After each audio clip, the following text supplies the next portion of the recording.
I married my husband for better or for worse, but not for dinner. This phrase caused laughter from the other women at our table, but it seemed to me that Janine Chesterfield, as it was written on her badge, was not really joking.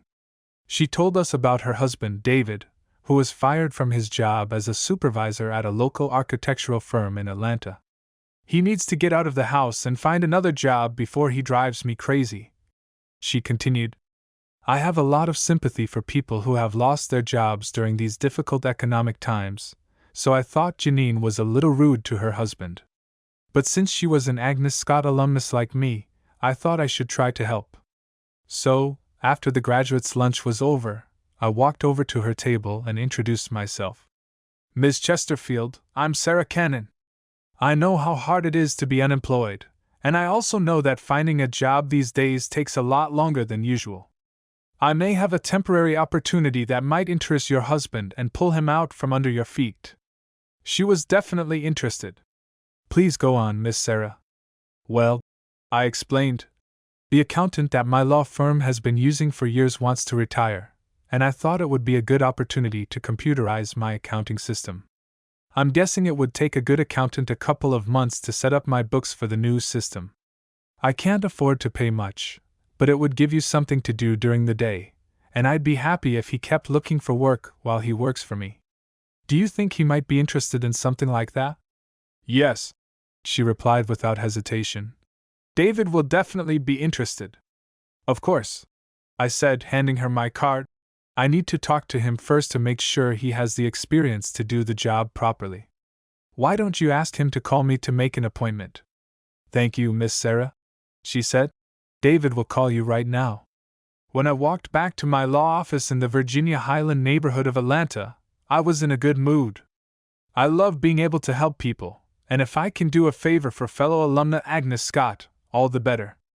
If, as I expected, David Chesterfield could help me bring my books to the 21st century, it would be good for everyone, and it would be a win-win situation, as they say now. However, when I returned to my office, my good mood had vanished faster than the snowfall in Atlanta.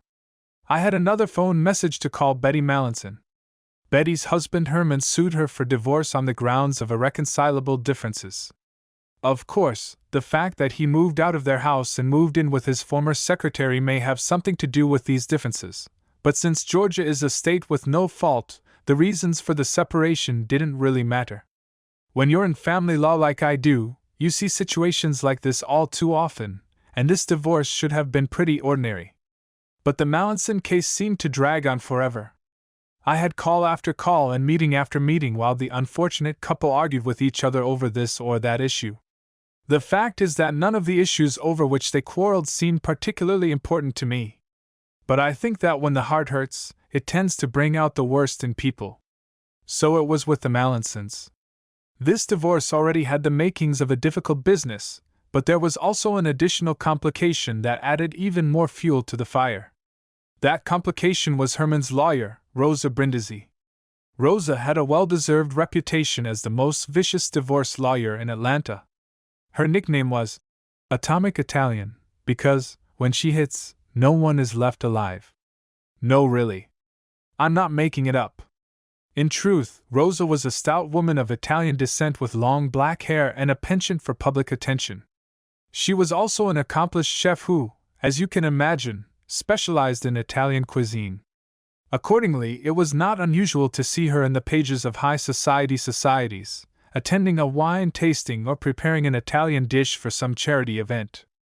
I wasn't embarrassed by Rosa's penchant for publicity, but I wasn't very concerned about her take no prisoners approach to family law. In Atlanta, there is a story that one of her clients was a man who married a woman from Eastern Europe and brought her back to the States. Subsequently, he regretted his decision and hired Rosa for a divorce. Not content with a simple case of irreconcilable differences, Rosa allegedly obtained the deportation of a poor woman and then filed for divorce on the grounds of desertion. I can't say for sure if this story is true, but I can easily believe that Rosa is capable of such tactics. Anyway, my heart sank when I saw the message asking me to call Betty. I just knew that this meant that Herman and Rosa had unleashed another legal attack in pursuit of their case. But before I could call her back, my phone rang. When I answered, I was relieved to find that it wasn't Betty who was calling, but David Chesterfield to introduce himself and arrange an interview appointment. Now that I had decided to continue updating my financial records, I couldn't wait to get started, so I suggested that he come in first thing in the morning. I hope he can do the job, I said to myself. I've been putting it off for so long, and now I'm ready to start. And if he's up to the job, I thought with a smile, it'll get rid of Janine's hair for a while. When David arrived the next morning, he looked very different from what I had expected from talking to his wife. He was about 30 years old, had a pleasant face, and was very well-mannered. He seemed to me a pleasant young man and quickly made a favorable impression on me. We talked for quite some time about the work I needed to do, and he told me about his job at an architectural firm. I haven't thought about it, but David pointed out a number of similarities between the way architects and lawyers do business, such as working with individual clients, hourly rates, and so on. And it turned out that he had also set up the accounting system of his old company. Of course, I wanted to know why the firm fired him, and he was very candid about the whole situation. The collapse of the residential and commercial real estate markets actually led to a halt in new construction, and architects felt as difficult as developers and builders. His firm had to cut costs, and he was one of the victims. I hated being fired, but I don't take it personally, he said. I saw their financial results and could tell how much they suffered. It made sense to mothball me and transfer their accounting to a service company. This is a terribly mature attitude, I thought to myself. I'm not sure I could be so philosophical if something like this happened to me. Either way, I think I can do a really good job for you, David concluded. I would be very grateful if I had the opportunity, and I know that Janine will be very happy if I leave her. He smiled when he said this, but I thought I noticed something other than self-deprecating humor in his tone. Regardless of his home situation, as far as I could tell, David's background and experience were close to ideal for me. On top of that, he was polite and had a pleasant manner. I thought it would be a pleasure to work with him, so I reached out to him and said, "Well, David, I think we have a deal. You can start tomorrow if you want. Let's go have lunch so we can talk a little more about work, and you can meet Cindy, my assistant. Cindy McCarthy is my current research fellow. She also attended Agnes Scott College. I love hiring recent Agnes Scott graduates to make a small contribution to the school that has given me so much. In addition, I know that all of their graduates will be smart, educated, and feminine. Of course, Cindy sometimes made me doubt this last quality. I don't want to say that she wasn't a lady, just sometimes she didn't dress like a lady. I know times have changed, but some of the clothes she wears. But I couldn't get too attached to her because she proved her worth to me several times and in many ways. The girl had courage, which was combined with her beautiful face, kind head on her shoulders, and, most importantly, a kind heart. Despite my doubts about her way of dressing, I was very appreciative of her. Lunch was very pleasant for the three of us. David proved to be a good conversationalist and showed a good sense of humor, which made time fly by quickly. This only strengthened my belief that it would fit very well into our small office. After he left, I asked Cindy what she thought of our new office roommate. Even though she was young, I found that she was pretty good at evaluating people. So I was glad when she had no doubts about him. He seems like a really nice guy, and I love the fact that when I talked to him, he looked into my eyes instead of down there, she said, pointing to her breasts. She giggled and added, "That doesn't mean he wasn't looking, he just wasn't looking." "Oh, Cindy," I scolded. "What am I going to do with you, girl?" The next day, I called Betty Mallinson to find out what had happened to the latest crisis. As I suspected, she received a new offer from Herman and his Italian-American lawyer. "Miss Sarah," she whimpered, "I don't know if this is a good deal or not. Tell me what they're up to, Betty," I said humbly. "Well," she said, "Herman offers to give me the house in exchange for not paying alimony. What do you think, Miss Sarah? Should I agree?" I just sighed. At first glance, Herman's new offer seemed generous. As part of the proposed settlement of the property dispute, The Mallinsons initially agreed to sell the house and share the proceeds. The mortgage on the house has long since been paid off, so the sale of the house should bring in a tidy sum of cash. But selling a home in Atlanta during these times of crisis was not an easy task. With a large inventory of withdrawals and short sales still waiting to be sold, second-hand homes have remained on the market for more than 200 days on average. The Mallinson establishment was no exception. For some time it was put up for sale without a single offer. As a result, the house was no longer as valuable an asset as it used to be. "Betty," I explained, "that wouldn't be very good for you. Herman is trying to shove you a house that won't sell so he can keep most of his income to spend on his girlfriend. But he told me that the house was worth more than $400,000. She snorted. "And that way it would go to me.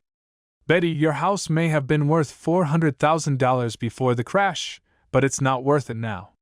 More importantly, it's worth nothing to you if it's not going to sell. And until that happens, you'll still have to pay utilities, property taxes, and a host of other expenses. Without alimony and without work, how are you going to do it?" "Oh," she said, "I didn't think about it. Let me call his lawyer and tell her that we can't accept this offer," I said. "Very well, Miss Sarah," she said doubtfully. "If you think it would be better." I sighed again and hung up. Couldn't Betty see that her husband was just trying to distract her in order to take advantage of the situation he had created? Again, I think that's why I'm doing the practice, to help people like Betty avoid the traps that others are digging for them. Well, now there's no getting away from it, so I called Rosa Brindisi's office number. When the secretary answered, I introduced myself and asked to talk to Ms. Rosa about the Mallinson versus Mallinson fight. She paused me. I knew Rosa Brindisi a little. We met at several events of the Bar Association, and of course, I knew her from reputation. But this was the first time we had really crossed swords. I was curious to know what she had to deal with. "Hello, Miss Sarah," boomed a contralto voice with a faint accent. "It's nice to talk to you again." "That pleasure is only mine, Miss Rose," I replied. "I know you're a busy woman, so I'll get straight to the point. Herman Mallinson's offer to replace their house with alimony simply won't work. Betty would need an income to support herself now that Herman was leaving. No judge will refuse to support her in these circumstances." I could almost hear a smile on the phone. Well, it was worth a try. Herman told me that she was delighted to have all the capital in the house. I didn't like it very much, and I'm afraid I spoke a little more harshly than I should have. "Ms. Rosa, this is a simple case without any complications or unusual circumstances. Let's just let them share them with a fair division of assets and be done with it. It seems to me that all these offers and sabotage are just a waste of time and money of our customers." This time, she really laughed. "Well, Miss Sarah, that's why we're in business." Before I could express my disgust, she said, "I'm sorry, dear, I have to run, ciao." At this point, she disappeared. It was for the best. I wouldn't want anyone to hear what I said next. Over the next few weeks, I was confident in my decision to hire David. He seemed to have an instinctive understanding of what needed to be done, and he immediately began to perform the task at hand. Cindy tried to be helpful by telling him where to find the various files and describing the procedures we followed to keep track of the time spent on various tasks. I was very excited about this project. One day, after David had gone home, Cindy came to my office to chat and I asked her how she thought David was doing. "Oh, I think he's doing well, in terms of work," she said. I immediately picked up on her unspoken comment. "Is there anything else that is going wrong, dear?" "Well," she thought, "I don't think he's very happy at home. He doesn't talk much about it, but I have the distinct impression that it's not very good between him and his wife." "You don't meddle in his private life, do you?" I asked quickly. "No, ma'am," Cindy assured me. "It's just that some of his words make me think there's a problem." "Like what, child?" I cheered her up. "Well, you know how he told us that his wife wanted to get him out of the house? Well, he told me she wasn't kidding. She practically forbade him from coming home, at least during the day." "Well," I said, "I can understand a woman who wants to be alone for a while, but I can't imagine her forbidding him to live in his own house. I asked David the same thing, Miss Sarah. He told me it was because of the small business she started. She sells lingerie from her home. Seeing my confusion, Cindy continued. Obviously, this was something she started about a year ago. She invites her friends and acquaintances to buy this special French lingerie that you will not find in stores. They come to try it on and have a great time. She told David that she didn't want him in the house because she was afraid that the presence of a man around would scare them away. I think I've heard of something like that, I said, but I wouldn't have thought it would be a very good business. How much underwear can you sell that way? Well, I've heard of things like that, but I've never really bought anything, Cindy said. Anyway, David says Janine seems to be doing well and really enjoys having her own money for expenses. Now she's starting to throw lingerie parties to attract even more people than the ones she knows. But it seems to me that the more time she spends on her business, the less time she has with David. Cindy concluded. Well, honey, I think it's a shame, but you and I need to stay away from it. It's between David and Janine. They don't want a couple of strangers who climb where they're not welcome, I said sternly. Yes, she said. The following week, Betty Mallinson called and wanted to meet with me right away about her husband's latest proposal. Ever since I met Rosa Brindisi, I was sure that something new would happen. I quickly realized that my fears were well-founded. He did it again, Miss Sarah. Betty groaned. Now he's trying to get me to pay rent. I thought we had left the question of home behind me after my last encounter with Miss Rose. I was wrong. When I looked at Herman's last sentence, I could easily understand why Betty was so upset. It's so similar to her. I fumed. In a nutshell, what Rose and Herman had now come up with was an offer to charge Betty rent to live in her own home. I was outraged. He's moving out to chase another woman, leaving his wife in trouble. Now he wants Betty to pay him rent until the house is sold? How is this fair? Poor Betty, of course, was confused. I just don't understand, Miss Sarah. He was the one who dumped me to have an affair with this little rascal, and now I'm almost punished for what he did. I think you're absolutely right, Betty, I assured her. There is no point in him trying to deceive you in this way. If you're okay with that, I'll come back and see his lawyer again and try to reason with her. Betty was very grateful and readily agreed. I picked up the phone and called Rosa Brindisi's office. When I got to them, I was told that Mrs. Brindisi was in a meeting and should not be disturbed. Probably a plate of pasta in her office. I thought to myself snidely. I understand, dear, I said to the secretary. Could you please check Ms. Rosa's calendar to see if she has any spare time to discuss the Mallinson case? We agreed on a time and date, and I agreed to go to her office. I think I'm going to have to face a spider in her lair, I thought, and then I chided myself. Shame on you, Sarah Cannon. A good Christian woman should not have such unmerciful thoughts. You'd better not miss church this Sunday. You need to refresh your memory. That day, I asked David to meet with me before I left so I could get the latest news on how the computerization project was progressing. He told me about his plan of action and the necessary steps for a smooth transition to the new system. We had a good talk about everything, and he assured me that the project was going well. What about you, David? Are you doing well? I really enjoy working here, Ms. Sarah. This kind of work suits me very well, and I am very grateful for this work. Besides, you and Cindy have been so kind to me that I almost hate coming home after dinner. I knew he was trying to make a little joke, but again I thought I caught an ironic note in his voice. David, I don't want to peek, but is everything okay between you and Janine? I asked softly. His face darkened, and at first I thought I had made him angry. But then he sighed and began to speak in a low voice. No, Miss Sarah, there is something wrong between us. Over the past year or so, Janine has become cold and distant to me. She started this little business. I interrupted him. Yes, Cindy told me about her home linen sales. Well, at any rate, he went on, as if she were more interested in her little business. From a practical point of view, we live a separate life. He blushed slightly and continued. Our marital relations have hardly worked out. If I hadn't come home at all, I don't think she would have been so upset. "Oh, David," I said, "I'm so sorry to hear that. Of course, it can't be as bad as all this." "Miss Sarah," he said, "when I got home early from work on the day I was fired, Janine practically kicked me out of the house. She said I was going to interrupt one of her sales. I was already very sad about losing my job, so you can imagine how I felt after that. I ended up in a tavern and drank beer for the rest of the day. And since then, everything has gone downhill. As if she wants me to be around as little as possible. Even when I need to be home during the day, she wants to know exactly when I'll be arriving and how soon I'll be gone." He sat up and tried to pull himself together. "But I didn't want to burden you with my problems, Mistress Sarah. I really enjoy working with you." "And Cindy?" "David," I said, "I hate that your marriage is going through such a difficult time.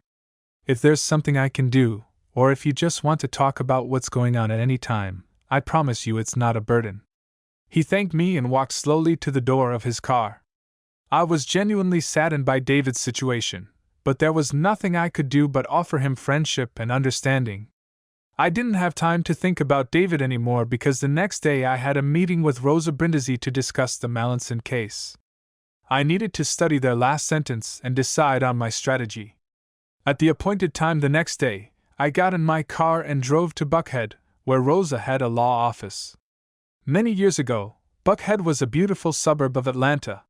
While the northern districts still have graceful houses and tree-lined courtyards, downtown Buckhead has become a major business district, filled with shopping malls and gleaming glass-covered office towers. Rosa's office was located in one of these high-rises. At least he had internal parking so my car wouldn't overheat while I was on my way to my appointment. When I got to her floor, I was quickly ushered into Rosa's office. She was on the phone when I came in. She turned down the receiver and said, "It's going to take a minute," and then went back to talking. As she spoke, I took the opportunity to look at her. Her long black hair was tied up in a bun, and she was wearing one of her signature red dresses. Today's model looked the color of marinara sauce. I was amused to watch her speak. She used her hands so much to keep the conversation going that it's a wonder she didn't drop the phone. When she finally finished her call, she hung up the phone and said, "I'm sorry, honey, it took longer than I expected. I hope you don't mind meeting here. I thought it would be easier for us."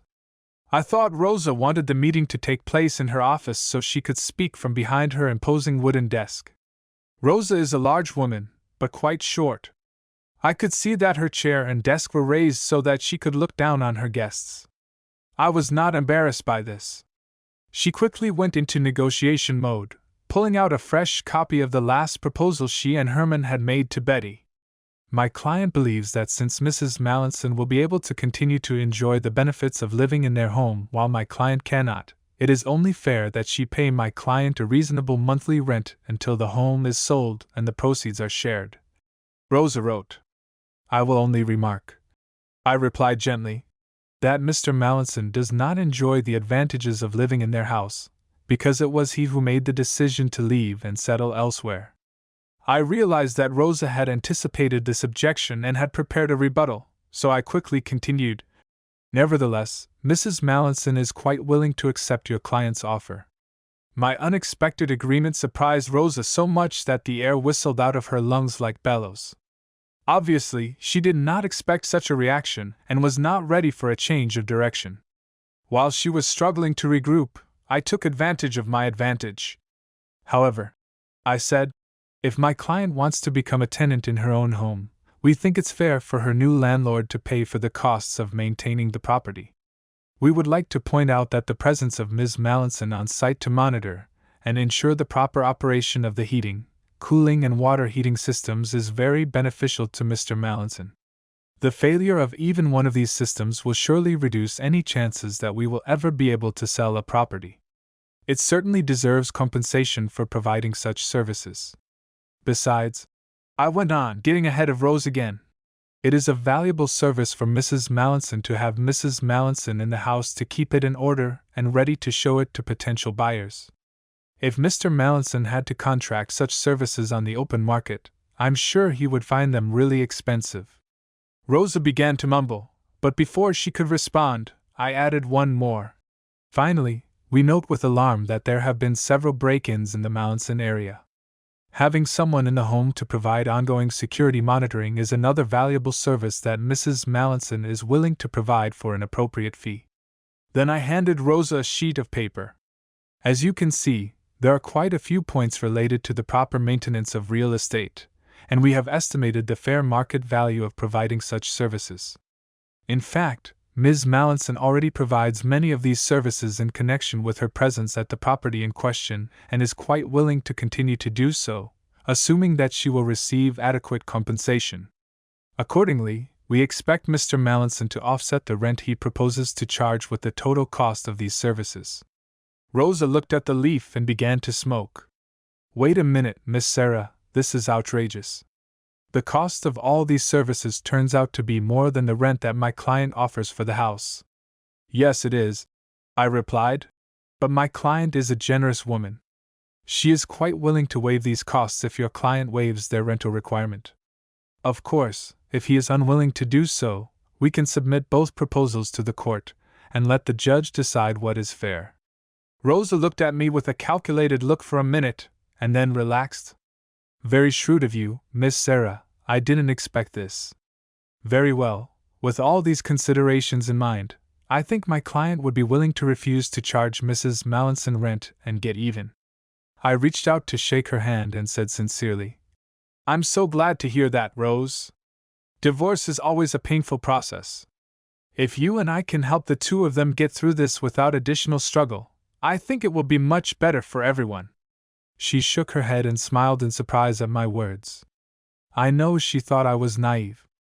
On another topic, she said, watching me intently, am I right that David Chesterfield is currently working for you? Suddenly I was alert again. How did she know that?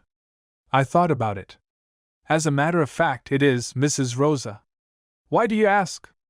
Oh, it doesn't matter, she said nonchalantly. Ciao, Signora Cannon.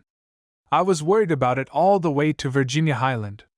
When I got back to my office, the day was almost over. As I entered the foyer, I saw David putting papers away in drawers and turning off the computer as he prepared to leave. Cindy, however, seemed to be fidgeting at her desk, and when David finally left, she walked over to my office door. Come in, dear. What's it? Are you worried about something? I asked. Miss Sarah, I did something today on the spur of the moment, and now it's bothering me. I hope I didn't do something wrong. Oh my God! I thought, what is she up to? If you knew Cindy, you would know that she has an impulsive streak. You can tell me about it. I encouraged. Miss Sarah, I really like David. He seems like such a nice guy and it's easy to talk to him. Cindy began. And you can see that he's so unhappy. Well, Cindy, I said sternly, he didn't like you, did he? He's married, dear.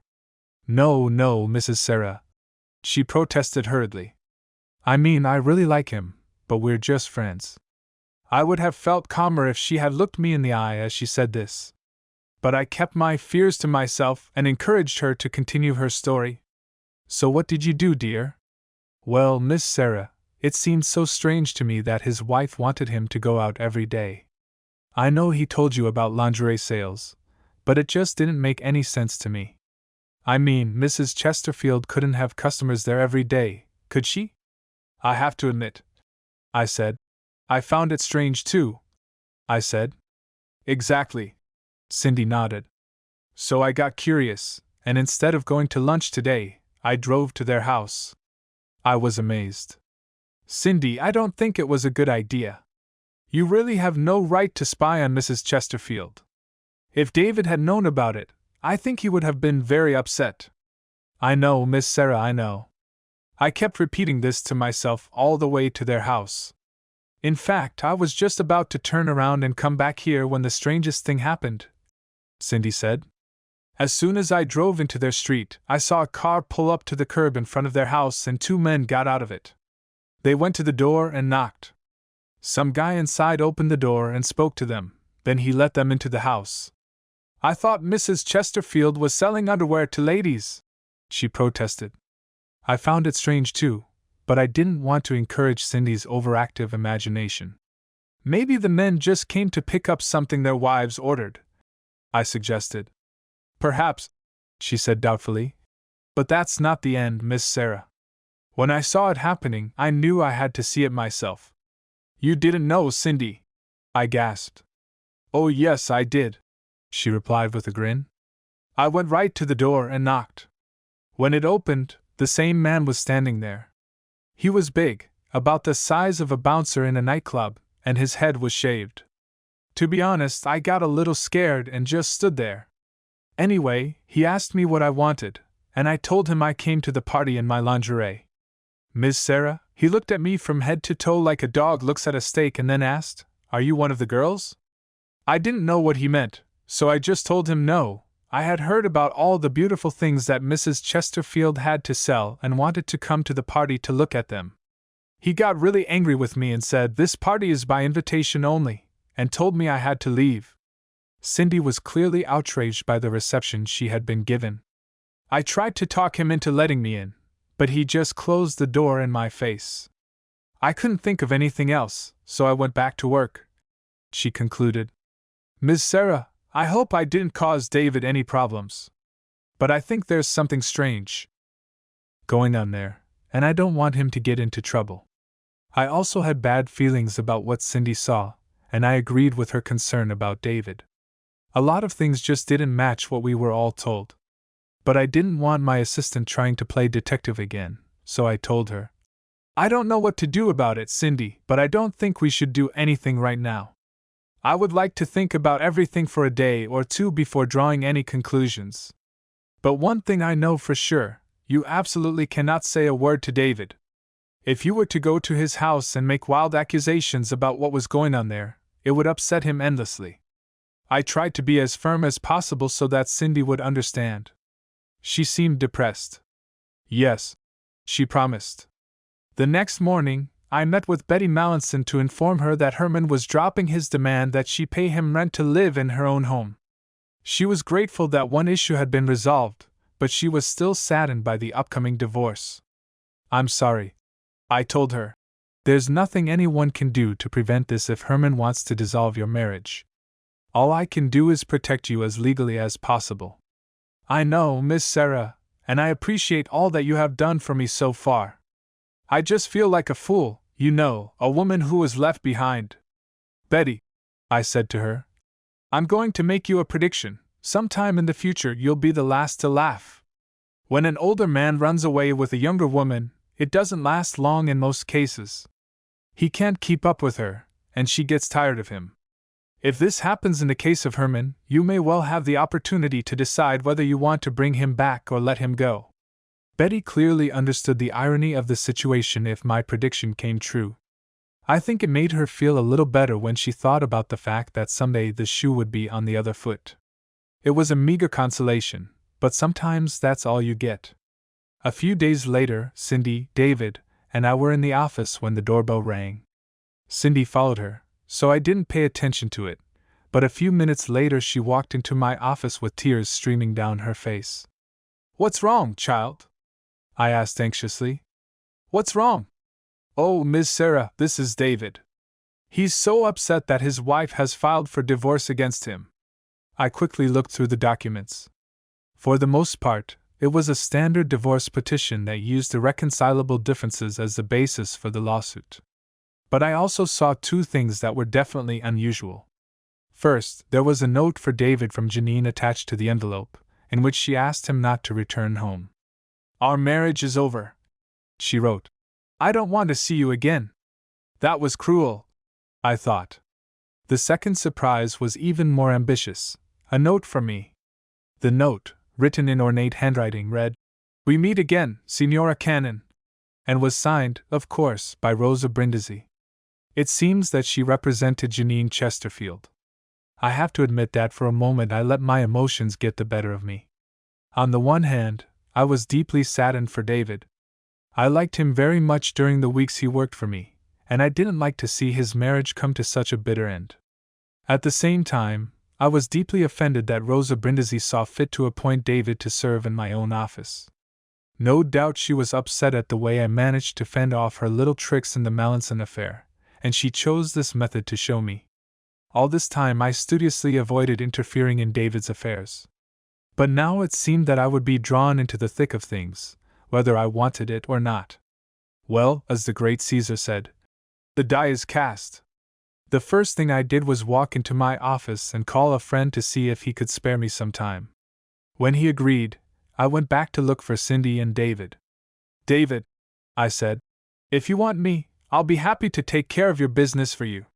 He hastened to agree. Cindy, I continued, I need to do a little investigation myself this afternoon. I'd like you and David to take care of things here in the office while I'm gone. And David, you're going to have to find a place to sleep tonight. Tomorrow we will have a small council of war, first thing in the morning. But until then, I want you to promise me that you won't try to make contact with Janine. Don't call her, and for God's sake, don't go to your house. Cindy, that applies to you too. Yes, they both replied with a solemn air. The next morning, I invited the two of them into my office. When David and Cindy sat down on the couch, I sat down in a rocking chair and began to talk. I'm not a happy woman. I'm not happy that Janine is so unkind to David, and I don't like that she's using me as a means to keep David away from their house. I don't appreciate the fact that Janine took advantage of the opportunity created by my job offer to David to plan her divorce. Finally, I am unhappy that Rosa Brindisi has used this unfortunate situation as an opportunity to try to embarrass me in my own office. I took a deep breath. I don't believe in interfering in other people's affairs.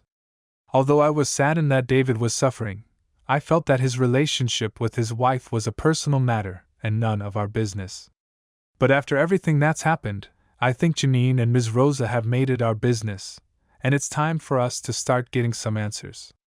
The very first time I met Janine, she complained about wanting to get David out of the house during the day. David, you told us that she has been trying to keep you away for at least the last year. When she filed for divorce, she went out of her way to tell you to stay away from home. And that's not all. I turned to David. Last week, David, our Cindy was so interested that she came up with the idea of playing detective. David looked at Cindy questioningly, and she blushed. She made a short trip to your home.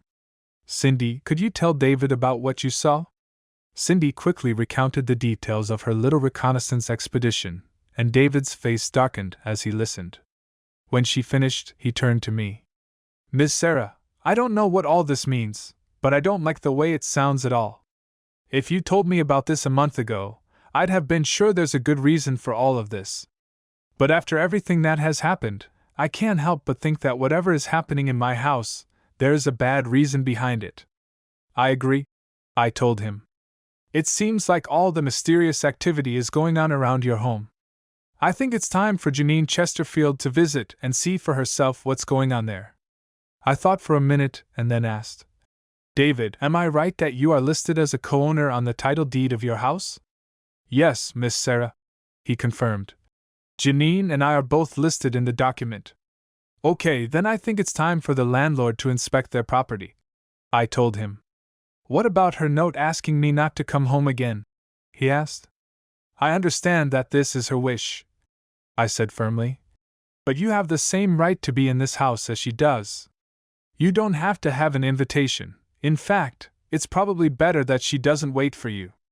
I feel like noon is the time when something happens there, so let's have an early lunch and then go for a ride. There are several restaurants at the intersection of Virginia and Highland, so I asked Cindy to run out and bring us sandwiches. It didn't take long because we were early, so she came back in no time with lunch for the three of us. The sandwiches were good, but none of us finished the food. I think we were all too nervous. By the time we finished, it was a little after noon, and the three of us loaded into my car, as it was the largest. I drive an old Buick LeSabre, and while they don't make them anymore, that's not a good reason to ditch a car that still works pretty well. In addition, I am comfortable behind the wheel. We went to the David and Janine area. They lived in an area that had been in decline for several years, but was now making a bit of a comeback. Many of the houses were of great character, but were somewhat neglected. David and Janine bought a large old 2-story house, which they planned to renovate. It was a hot summer day, and there was little activity on the suburban streets. As we pulled up to David's house, we decided to drive around the block first to try to figure out what might be going on. We saw a few cars parked on the street in front of the house, but we didn't see anyone getting in or out. There was an alley behind all the houses on his street, and David suggested we go back there. As we drove down the alley, we still couldn't see what was going on, so we parked behind David's house. After a short discussion, we all got out of the car and headed to the back of the house. The backyard was filled with old trees and bushes, so we could approach the house without worrying about being noticed. It made me think about how I played cowboys and Indians as a kid years ago. At the back of the house there was a large glazed porch. We could see that there was no one there, as well as in the kitchen, which opened onto the porch. My heart was pounding and I thought, I'm too old for games like this. Nevertheless, we climbed the 3 wooden steps to the porch and carefully opened the door. Everyone flinched when the hinges on the door creaked, but we didn't have to worry. Now, from the porch, we could hear music playing loud enough to drown out any noise we might make. "What's going on there?" whispered David. I turned to Cindy. "Did you take your camera with you, dear?" "Yes, she said. "Okay, then here's what I think we should do. David, since you're a homeowner, you have every right to enter your own home, even if Janine doesn't like it. However, it would be much better if you could do it discreetly. Just go inside, take a quick look around. And then come back and let us know what's going on." "I understand, Miss Sarah," he said grimly. Pulling the key out of his pocket, he carefully unlocked the back door and quietly entered the kitchen. Then he walked out of the hallway and out of sight, and Cindy and I spent ages waiting for him to reappear. After a long moment, David reappeared at the back door and stepped out onto the porch. His face was pale, and he gestured us out into the courtyard so that we could talk freely. "I can't believe it, I just can't believe it," he repeated. "What did you see?" Cindy urged him.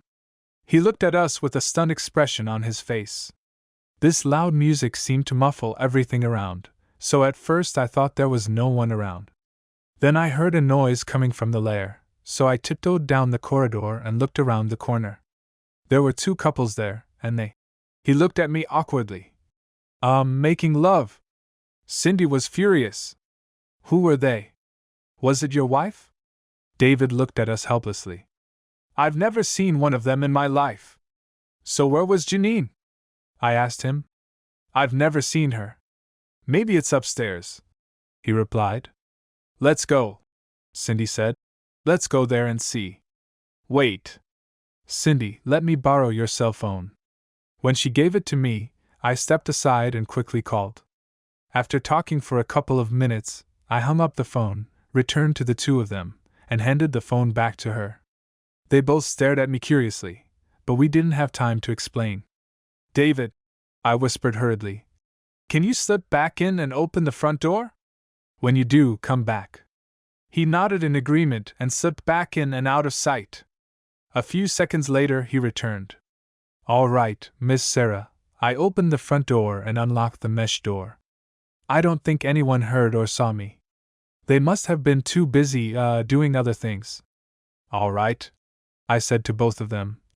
"I think it's time for us to look at the top of the house. Cindy, be sure to have your camera ready." "Wait a minute, Miss Sarah," David said. "Let me go up there alone, and I'll come back and tell you what I see. Now I have dandruff." "No," I said. "They've decided to drag us all into this, and we'll all find out what's going on. Also, we need Cindy to take pictures of what's going on, and I want to make sure you don't do anything rash. We all go together." I hoped I was doing the right thing. David was surprised that I would want to go in, but he was too interested in finding out what was going on in his house to argue with me. He clenched his jaw, and the 3 of us went back into the house. The music was still playing, but the moans and breaths coming from the den were now loud enough to let us know that the actions he had seen earlier were still in full swing. Walking slowly and carefully so as not to make noise, David led us upstairs. "Oh my God!" I thought, wandering after him.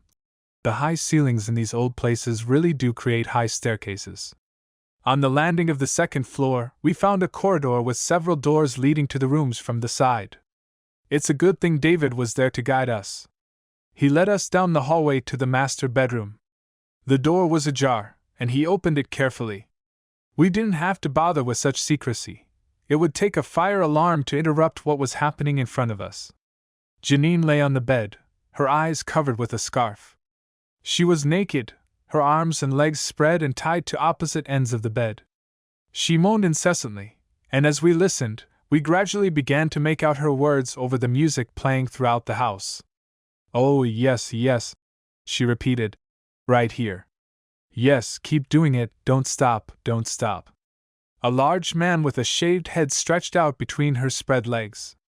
He was also completely naked and made love with great zeal. Her hips fluttered around his head, and I doubted he could hear anything at that moment. Cindy, who had been taking pictures since the door opened, turned to us and whispered, "This is the same person I saw before, the one who told me to leave." David's face was contorted with anger, and I had to grab his arm tightly to keep him from entering the room and making a sound. I knew that he would no longer be able to restrain himself. I whispered to him, "I know you want to stand up to her, David, and I think now is the time to do it."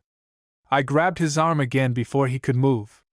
"But promise me that you won't touch her," I added hurriedly. He nodded and unclenched his fists. With grim determination, he walked into the room, and Cindy and I stood behind him in the doorway. The couple on the bed were so immersed in their carnal games that he was able to walk up to the bed and stand next to them without even noticing them. Suddenly he bent down and tore the cloth from his wife's eyes. When she blinked, trying to clear her vision, he shouted in a loud voice, "So that's what you do when I'm at work." She screamed in fear and surprise and began to struggle with the ropes that held her, but to no avail. Meanwhile, her burly lover jumped off the bed in shock when he saw the man standing over him. He struggled to pull on his underwear. I think most men feel pretty vulnerable when their private parts are exposed. As soon as he pulled on his underpants, he seemed to regain some confidence. He straightened up and started shouting angrily, "Who the hell are you, and what the hell are you doing here?" Janine continued to fight her slavery in vain, but she paused and shouted, "He is my husband." Then she turned her head to David, who was standing with his arms crossed and with a fierce expression on his face, and said to him, "I can explain everything, David. It's not what you think." At that moment, she caught a glimpse of Cindy and me standing at the door. She started talking and then did a double take when she recognized me. "Miss Sarah." With that, she turned to David and begged him to cover her body, which was still open to all of us. David made no move. The bald guy began to curse us. "Get out of here! If you don't come out now, I'll throw you out." Looking at his biceps, I had no doubt that he was quite capable of it. But before he could carry out his threat, a noise was heard from below, followed by footsteps running up the stairs. A uniformed policeman pushed past Cindy and me and entered the room. Pointing to the big man and Janine, he said, "You're both arrested for running a prostitution home."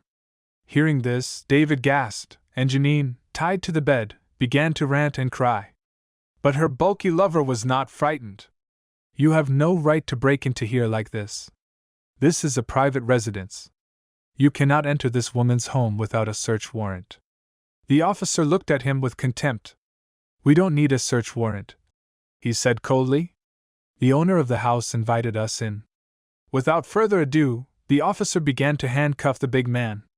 In the meantime, I took pity on Janine and motioned for Cindy to help untie her while I covered her with the robe that lay at the foot of the bed.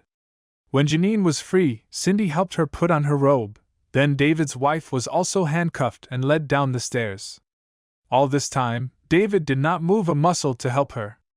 I couldn't blame him. We all went downstairs just in time to see the 4 participants in the below being led to a waiting police car. Janine and her bouncer friend followed. The policeman we had seen earlier was waiting for us. "It was a pretty small operation that she did here, Miss Sarah," he said. Apparently, she and her boyfriend were offering businessmen the opportunity to get some rest at noon. He waved a bound notebook in front of us. "Everything is here," he said. "Names, dates, and payments. more than enough to get a guilty verdict. He smirked. It kind of gives a whole new meaning to businessman's lunch. After the police left, we helped David lock his house. I know the name of a good cleaning service, I told him. They can sanitize and clean everything for you. We got back in the car and drove back to my office. David remained stone-hardened, but Cindy was seething with questions. How did you know what was going on here, Miss Sarah? I didn't know, dear, I told her. But everything you and David told me made me very suspicious. The day before we had a small military council, I decided to visit an old friend from the Atlanta police force and talk to him. He told me that the police had received several reports from the local district patrol about unfamiliar cars on the street and strangers entering and leaving the house during the day. They began to suspect the possibility of drug trafficking, but they did not have sufficient grounds for a search warrant. When I told him about what Cindy had seen before, it made him suspicious that the house was being used for prostitution. I then informed him that we were planning to pay a visit. If we found anything that confirmed his suspicions, I promised that I would call him. I also assured him that a warrant would not be needed because the landlord would invite them to come and see for themselves. After David saw what was going on in the den, I told my friend what was going on and told him his officers could come and see for themselves. But who was that big guy, a bouncer? I can't tell you, dear, but I suspect he was Janine's partner in this whole affair, in addition to being her lover, I said. I knew he was still hurt and angry. Surprisingly, given everything we've been through, it wasn't until mid-afternoon that we got back to the office. We were still excited about everything that had happened, so I thought I'd try my luck with another score that I needed to settle scores. I asked Cindy to print me copies of pictures of Janine and her boyfriend, as well as those of the police taking her away in handcuffs. While she was doing this, I went to my computer and printed out a petition with the appropriate names.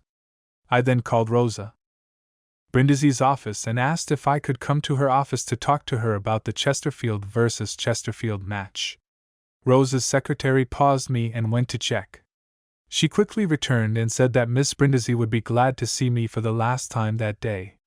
I bet she can't wait to boss me around serving David in my own office, I thought to myself with a grim smile. I told Cindy and David what I was planning to do, and they both wanted to stay to hear the result. I got back in my car and headed to Rosa's office.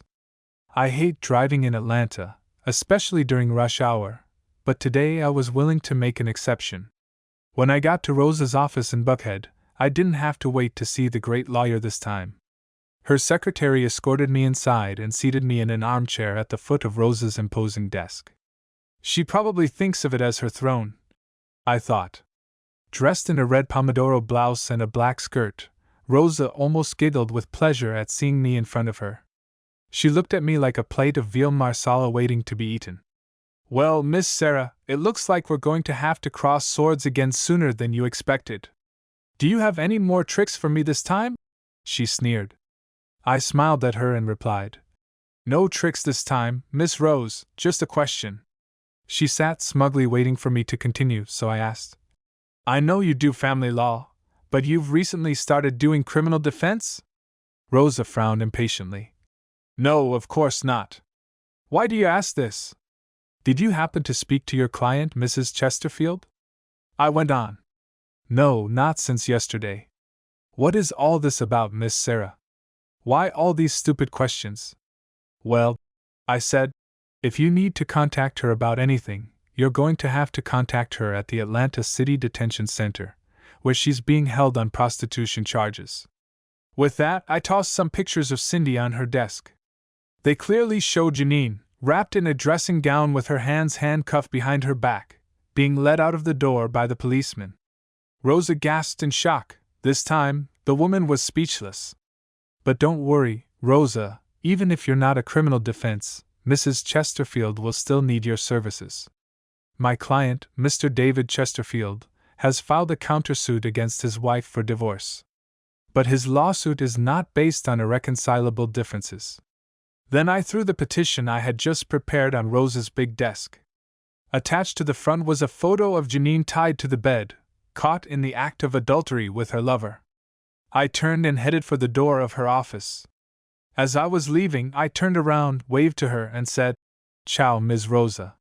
She was still sitting with her mouth agape, looking at the photos in front of her. When I got back to my office, David and Cindy were still there. They couldn't wait to hear the news of what had happened and were very happy when I described my meeting with Rosa.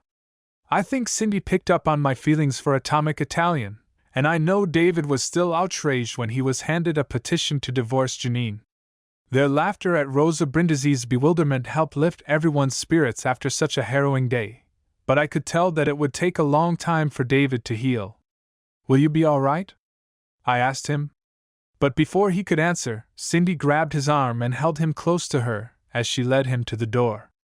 "Don't worry about David, Miss Sarah. I think I can cheer him up." I could only imagine